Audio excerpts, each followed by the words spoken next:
Bienvenidos a un nuevo espacio de cápsulas de los 35 años de la asociación. En esta ocasión nos acompaña el profesor Mauricio Archila. El profesor es del Departamento de Historia de la Universidad Nacional, sede Bogotá. Es investigador asociado del Centro de Investigación y Educación Popular, CINEP, licenciado de la Universidad Pontificia Javeriana, doctor en Historia de la Universidad del Estado de Nueva York y especialista en Historia Social Contemporánea de Colombia y América Latina. Profesor, bienvenido. Sí, bueno, muchas gracias. Aclaro que ya soy pensionado del Departamento de Historia de la Universidad Nacional, desde marzo de este año. Listo, profesor. Profesor, vamos a empezar con la primera pregunta y es ¿en qué periodo fue presidente de la Asociación Colombiana de Historiadores? Yo fui presidente desde comienzos de los años 90 hasta más o menos el 94 y luego continué siendo vicepresidente, vocal, hasta el año por ahí 2000. Volví a ser presidente para el Congreso del año 2000 y he pertenecido varias veces a la Junta Directiva después. Profesor, ¿cuáles fueron esos principales propósitos o logros que se realizaron durante su presidencia? Bueno, fueron tres. Por un lado, tratar de consolidar la asociación y en ese sentido vincular gente de algunos capítulos regionales, especialmente era muy activo en ese momento el capítulo de Antioquia. Tratar de mantener, digamos, la afiliación. No teníamos en ese momento un presupuesto, incluso creo que la personería la teníamos, pero no teníamos mayores recursos, salvo lo que entraba por las cuotas. Es un primer aspecto.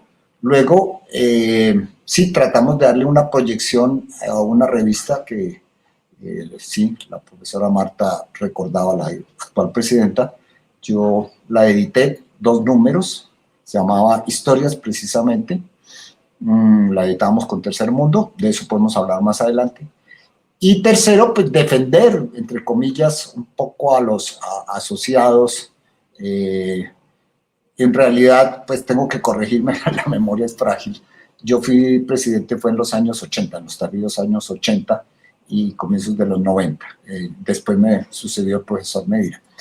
Y esto a propósito del tercer objetivo, que era pues, defender o, sí, de alguna manera los afiliados, porque en ese momento, por ahí el 86, 87,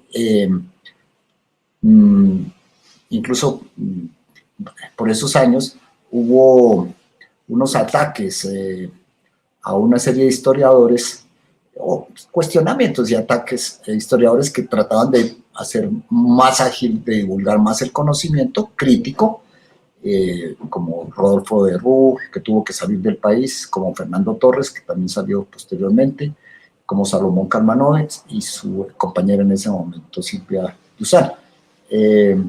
Entonces, pues de alguna manera nosotros como junta directiva y yo como presidente actué pues en defensa de sus colegas. Esas serían como 3 tareas así destacadas que me acuerdo. Profesor, de pronto si nos puede expandir un poquito, contarnos sobre esa revista, cómo fue ese proceso de publicación y esas alianzas. Era una revista ágil. Aquí tengo unos números del posterior. Yo saqué el número 1 y 2. Pues, y estuvo un tiempo interrumpida y luego ya cuando Medófilo Medina fue director, posteriormente, lo volvió a sacar, ¿no es cierto? Era una revista, digamos, de carácter ágil, con artículos cortos. Me acuerdo que publicamos un inédito de Germán Colmenares, una cosa corta, algunas entrevistas, reseñas. Era algo como para alimentar a la asociación en un debate muy puntual. No era una cosa así, digamos, una revista académica. Nunca pretendió en su momento ser una revista indexada y cosas de estas, sino más bien de divulgar un conocimiento pues, en forma ágil, informar de algunos programas y nuevas decisiones que se tomaba la Junta y cosas de estas, y mantener pues un cierto contacto con los miembros de la asociación.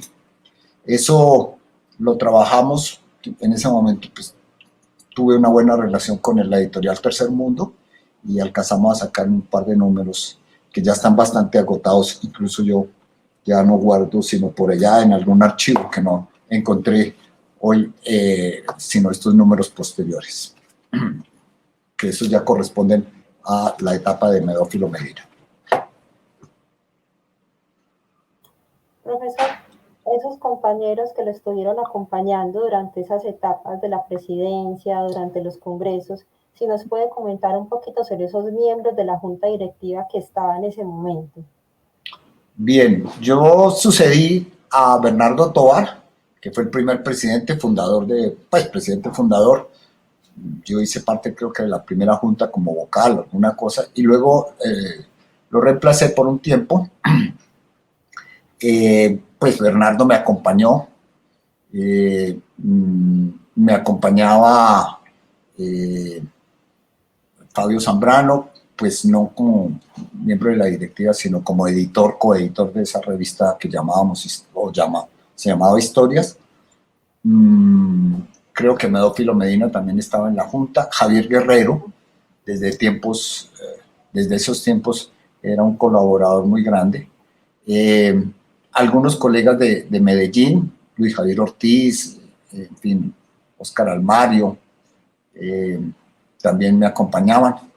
En Bucaramanga, en ese momento Armando Martínez y otros colegas también de Bucaramanga.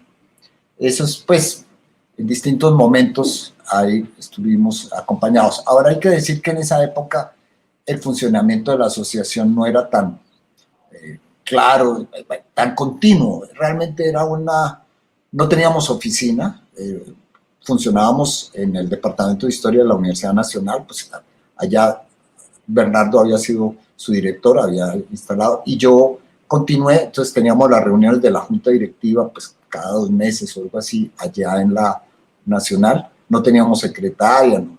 Esta revista, pues, que trató de mover algo. Entonces era un funcionamiento bastante informal, bastante precario, hay que decirlo, muy de puros comienzos. No había capítulos consolidados, sino, como le digo, tal vez el de Antioquia y un poco, me parece que estaba iniciándose el de Bucaramanga y el de Boyacá, que serían como en la costa no pudimos tener. Por esa época pues estábamos comenzando a ir a Neiva, a la Universidad surcolombiana, y allá pues nos encontramos con Marta y con los otros colegas de allí de Neiva, pero no había todavía un capítulo, sí. Incluso tampoco en el occidente, aunque se intentó formar. Realmente se contaba con capítulo fuerte, el de Antioquia, incluso a veces tenía hasta más recursos y promovía mucho más actividades. Beatriz, profesora, varios profesores que ya mencioné, Luis Javier Ortiz, Armario y otros que colaboraron, Catalina Reyes, por ejemplo. Profe, para usted, ¿qué importancia tiene la asociación a nivel nacional? ¿Cuál es la importancia de una asociación? Bueno,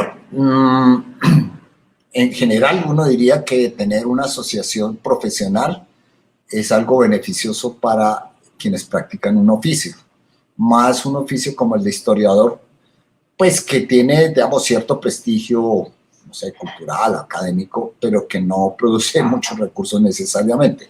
Una cosa es la asociación, digamos, de médicos, en fin, de esos, incluso de abogados, cosas de estas, y una asociación de historiadores que no va a tener pues mucha consecuencia profesional, porque aquí no hay tarjetas profesionales que haya que legalizar al ministerio y cosas de esas. Tenía su sentido por allá en los años 80, 87, sí, cuando se fundó en el Congreso de Ibagué. Tenía su sentido también en cierta oposición a la Academia Colombiana de Historia, pues que era, digamos, una institución pues, muy venerable, respetable, con mucho trabajo, pero que de alguna manera defendía en general, aunque había algunos miembros de la academia que habían tenido pues, una serie de trabajos muy ágiles, muy buenos, muy innovadores, diría Juan Friede, también el mismo, bueno, Germán Arciniegas siempre tuvo pues, su destacada labor, Indalecio Líbano Aguirre en su momento, sí, produjeron algunas renovaciones, pero en general, pues, era una academia un poco tradicional, eso ha ido cambiando, incluso pues, hace unos años estuvo hasta un discípulo mío, Rodríguez, el hijo de Rodríguez Plata,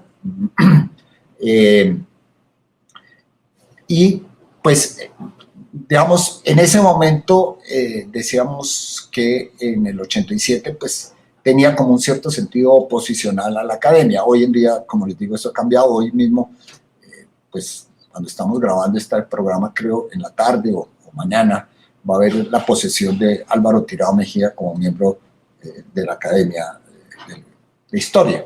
Y pues, Pablo Rodríguez, Margarita Garrido, en fin, mucha gente de la nueva, incluso de mi generación, ha entrado allí a participar en la academia. Y también, pues, digamos, lo que le decía hace un rato, ante la crítica acerba de algunos miembros de la academia, como Cacua Prada, como los editoriales del Tiempo contra la publicación de algunas obras divulgativas de historia, pues era necesaria un poco la defensa, no dijéramos legal en ese momento, pues no tuvimos que recurrir a eso, sino pues mediática, salir a los medios, participamos en una mesa redonda en El Espectador, con Marco Palacios, con el mismo Germán Arciniegas, con Daniel García Peña, con Salomón Kalmanovitz, pues como tratando de defender a unos colegas y un poco la libertad crítica del oficio.